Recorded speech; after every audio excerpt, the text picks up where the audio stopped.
Uh, I'm going to make some closing remarks, but before I do, I want to discuss with you, to get your views, on where we should have the conference next year. And let me tell you, first of all, what some of the choices are. Okay, one would be here, in Boulder, again. Advantages are, our logistics here are very good for us. Denver is reasonably semi-centralized. And the weather here is very nice in the summer. And there's some access to significant speakers, for instance, from the Maven mission, from Lockheed Martin, and so forth. An alternative is Seattle. Okay, Seattle is magnificent in the summertime, and it's a magnificent place. Boeing is there, but most of Boeing's space stuff is not there. A little bit of it is. There's some other space activity up there, and there's the University of Washington. But it's a part of the country where we've never had a conference, which is both a plus and a minus. But it's a nice place to go, albeit a bit up in sort of the corner of the United States. Another alternative would be Houston. Okay, now Houston has horrible weather in the summer, but it's right near Johnson Space Center. We have never had a conference there. It would be very easy for us, I'm sure, to get a large number of qualified speakers, both from industry and from NASA there. And if you heard the speech by Mark Geier, in which he said they were going to do their test flight of Orion 13 months from now, that would be looking 1 month away from next year's conference. So it's not happening right then, but it's sort of the drum roll is underway. And so that's an interesting possibility. Okay, there's Los Angeles. We've actually had conferences in the Los Angeles area twice, once at UCLA back in 2007 and last year in Pasadena. Okay, SpaceX is there, JPL is there, other aerospace industry is there. The weather is kind of crappy, but we could have the conference at, for instance, a hotel not far from Los Angeles Airport, which is to say not far from the coast, and so maybe it wouldn't be that bad. But that's a possibility. Not centralized for sure, but then again, LAX is an airport that there are direct flights to from almost everywhere. Then there's Washington, which has horrible weather in the summer. But you are close to both Washington, D.C., NASA headquarters, and the Goddard Space Flight Center. So you might get prestigious speakers from there. Direct flights are possible, including from Europe, although we do not get that many Europeans in general, but nevertheless, it would help them. And by the way, if you are thinking of being in Paris in October, we are having the European Mars Society Conference in Paris. It's at the end of the week of October 25th, right then, in Paris. So it'll be posted on the website. Okay, so what did I have to say? I said Washington. Oh, the last candidate, well, there would be Chicago. No NASA centers, but completely centralized and easy to fly to, and kind of medium on the good to bad weather scale. And conceivably the Bay Area. There is a NASA center, which is NASA Ames. The weather's good, so on. Just to give me a sense, well, first of all, is there anybody who has strong views on this would like to say something? All right.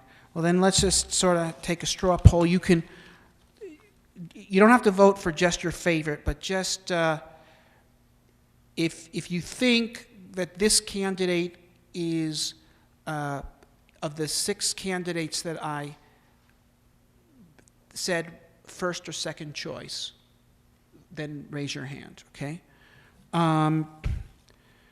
Seattle. Okay, there's 1, 2, 3, 4, 5, 6, 7, 8, 9, 10. Did I get them? 11. Okay. Boulder. Okay. 1, 2. Boulder. Yeah. Okay. 1, 2, 3, 4, 5, 6, 7, 8, 9, 10, 11, 12, 13, 14. Chicago. 1, 2, 3, 4, 5, 6, 7. I see others. Okay. Can we vote for more than one? Yes, you can. If you think if it's one, you can vote for 2. Okay, that makes it 8. Houston. 1, 2, 3, 4, 5, 6, 7, 8, 9, 10, 11, 12, 13, 14, 15, 16, 17, 18, 19. Did I miss anyone? Does anyone think I missed them? Do you think I missed you? Is that why you're raising your hand? Okay. 19. All right. Bay Area. 1, 2, 3, 4, 5, 6, 7, 8, 9. Did I miss anyone? If you think I missed you, like say, you missed me. Okay. That's Los Angeles. There's 2 over here. Still 2. 3. Does Los Angeles include the Pasadena area as well? 4. So I see 4 for Los Angeles. Is that correct? Okay. Oh, Washington. That's the last one. 1, 2, 3, 4. Wait, let me do this again. 1, 2, Washington, D.C. 1, 2, 3, 4, 5, 6, 7, 8. Okay. So, from this group, and this is not a binding vote, but I am taking it under advisement. We may actually post a little something on our website to give a broader demographic a chance to vote. Houston was a clear leader, followed by Boulder was the second, and then Seattle. Of these 3, Houston, Boulder, Seattle. Okay. All right. So we're going to be working on this. Hopefully we'll be able to tell you within a month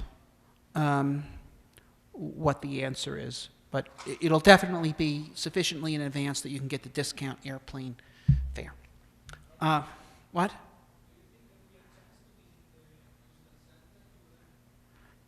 Well, there'd be definitely a chance. There's this visitor center that's right next to JSC, which is public and which certainly you'd be able to visit. Okay, now let me pose this one to you people. Let's say we chose Houston. Well, let me explain to you what Houston is like. Okay. Okay. No, I won't do that because we have a member of the clergy here. Okay, but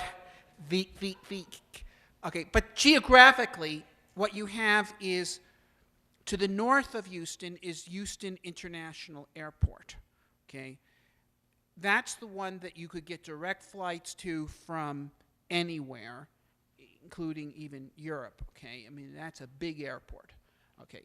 But Johnson Space Center is not located to the north of Houston, it's located to the south of Houston. Now, there's another airport that is pretty near Johnson Space Center called Hobby Airport, but that's kind of a regional airport.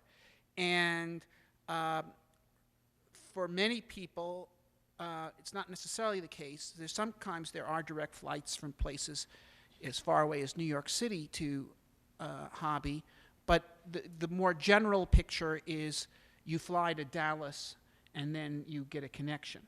Okay. Now, maybe a connection's not that big a deal, but nevertheless, that's the case, and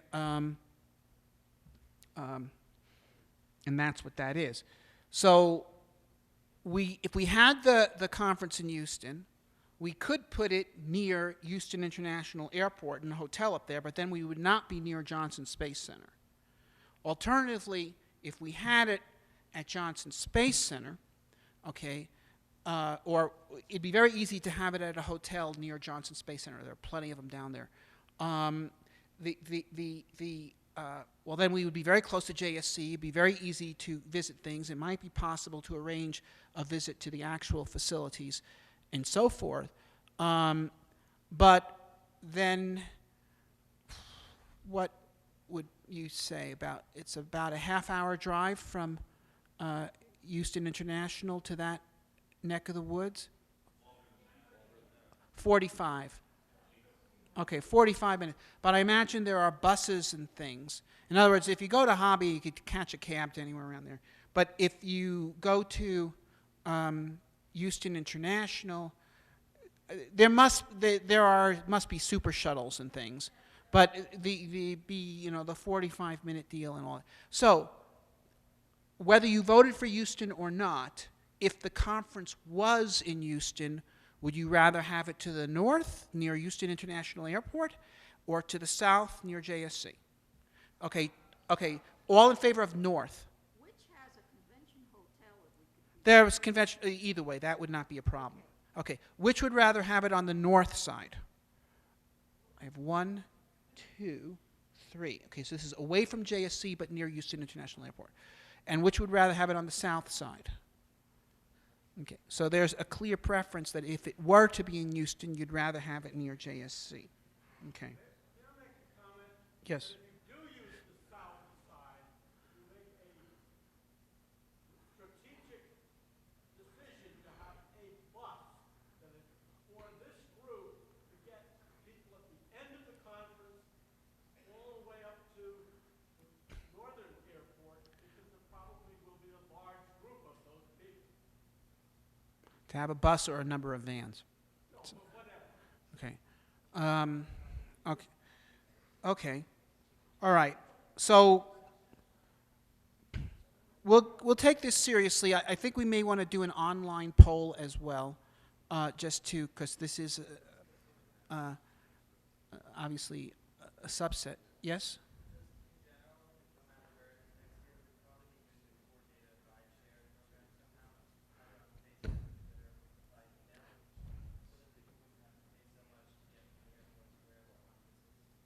Okay, that's a good idea.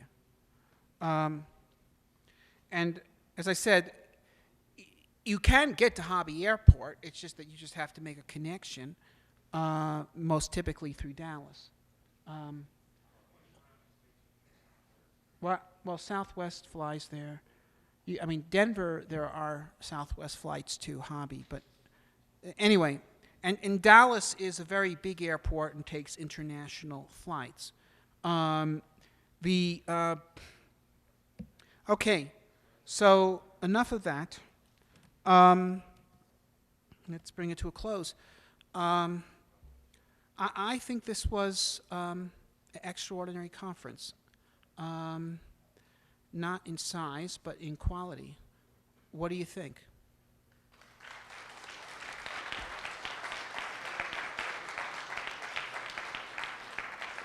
Yeah, and there's a lot of interesting things going on, isn't there?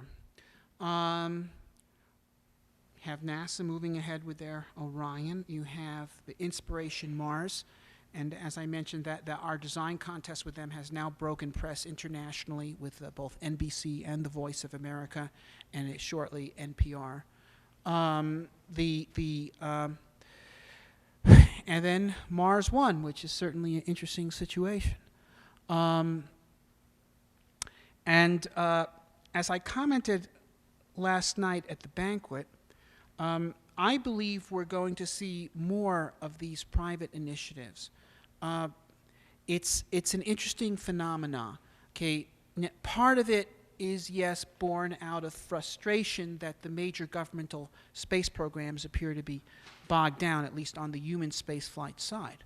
But the other thing is simply the expansion and advance of the world economy has made this possible. That, you know, in 1910, the average per capita income in the world in today's dollars was $900. In 1960, it was about $2,300. And today, it is $9,000. Now, that's the global average. Okay, the average in the advanced sector has similarly advanced. In the United States, in today's dollars, the average per capita income a century ago was $5,000. Now it's $45,000. Okay, and same time, and of course the population has increased as well. But what that means is you have a much larger middle class, both in the advanced sector and globally. And also, if you view income as a Maxwellian distribution or a Gaussian, take your pick, okay, as the average moves up, the number of exceptionally wealthy individuals increases radically. Okay, a century ago, there were maybe 3 people in the United States as wealthy as Elon Musk. Okay, that is J.P. Morgan, E.H. Harriman, and John D. Rockefeller. Okay, today there are hundreds. Okay, there's over 2 million millionaires in the United States right now. And so, okay, Musk is an exceptional person, but he's not one of a kind. He's one of, well, he is one of a kind. There is a kind there. That is, there's also Bezos, and there was Walt Anderson, and Bigelow, and so forth. That is, we now have half a dozen of these people pursuing initiatives. Tito, okay? If things continue to grow and expand, 20 years from now, it would appear probable that there will be at least 50 such initiatives going on. So you can look at these different initiatives and you can rate their chances in your mind. Some of them have better shots than others, but there's going to be much more of them, provided we keep spreading the idea. Okay, provided we keep spreading the idea that the human exploration and settlement of Mars is a world historic development, that it is, in fact, the key development at this point in human history, humanity becoming a multi-planet spacefaring species, so that accomplishing this is a world historic act. To be a person who plays a critical role in this is achieving a form of immortality, and it is. Okay, and so both for these people who have large enough fortunes to launch efforts that previously could only be launched by governments, now you have individuals who have the kind of wealth to be able to launch efforts that previously could only be done by governments. And there's going to be a lot more of them. And there's going to be a lot more of people like most of us, middle-class people who are willing to devote time and some money to support such efforts or other efforts that we launch collectively. And so the idea of doing this will have more material to work with. The probability of success will grow, okay, exponentially, okay, as this happens. So, as I said last night, there are 3 things that we do. We have our projects, we do our political work, and we spread the idea. The projects you can see concretely, okay? The political work sometimes, the spreading of the idea is invisible, but it is powerful, okay? Nothing can stop an idea whose time has come. And this is an idea whose time has come. Let's get humanity to Mars. Thank you.